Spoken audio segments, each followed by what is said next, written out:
একজন ওল্ড প্লেয়ারের মুখ থেকে এই কথাটা তখনই বেরোয় যখন সে তার স্কিলকে হারিয়ে ফেলে। যেই পুরানো প্লেয়ারের গেম প্লেটা দেখে আজ তোমরা হাসছো, এমন একটা সময় ছিল যাকে কাস্টম খেলার জন্য সর্বপ্রথম হায়ার করে নিয়ে যাওয়া হতো। যেই পুরনো প্লেয়ারটার গেম প্লে দেখে আজ তোমরা হাসছো, একটাবার খোঁজ নিয়ে দেখো সেই প্লেয়ারটার গেম প্লে দেখেই একটা সময় অনেক মানুষ গেম খেলা শিখেছে।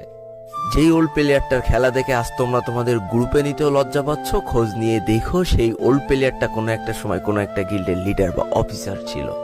যেই ওল্ড প্লেয়ারটা আজ তোমাদের রিভাইভ দিতে যেতে ভয় পাচ্ছে, মনে রেখো একটা সময় ছিল যখন এই প্লেয়ারটাই পুরো মাঠ একা ফাঁকা করে বুয়া নিয়ে আসতো। যেই নতুন প্লেয়ারগুলো শুধুমাত্র ডাইনামিক ডুয়োর সাথে গেম খেলার জন্য সারা রাত জাগো, তোমরা মনে রেখো যারা ওল্ড প্লেয়ার ছিল তারা সারা রাত খালি ট্রেনিং পিটাতো নিজেদের স্কিল ভালো করার জন্য।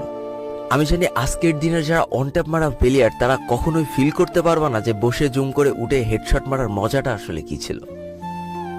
আমি জানি যেসব ওল্ড প্লেয়াররা এই গেমের থেকে হারিয়ে গিয়েছে তারা এই গেমটাকে আজও ভালোবাসে।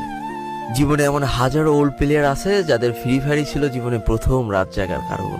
আমি জানি এমন হাজারো ওল্ড প্লেয়ার আছে যাদের রেজাল্ট খারাপ করারও প্রথম কারণ ছিল এই ফ্রি ফায়ার।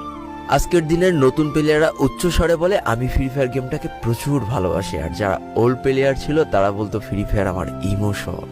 একটা না দুইটা না অনেক কটি বছর এই ফ্রি ফায়ার গেমটার সাথে কাটিয়ে দিয়েছি, অনেক ভালো ভালো বন্ধু পেয়েছি, আবার অনেক মানুষকে হারিয়েও ফেলেছি। আমি জানি এমন অনেক ওল্ড প্লেয়ার আছে যারা এখনো এই ফ্রি ফায়ার গেমটাকে দিনের পর দিন খেলেই চলেছে সেই ইমোশনের জায়গা থেকে। স্যালুট তাদেরকে।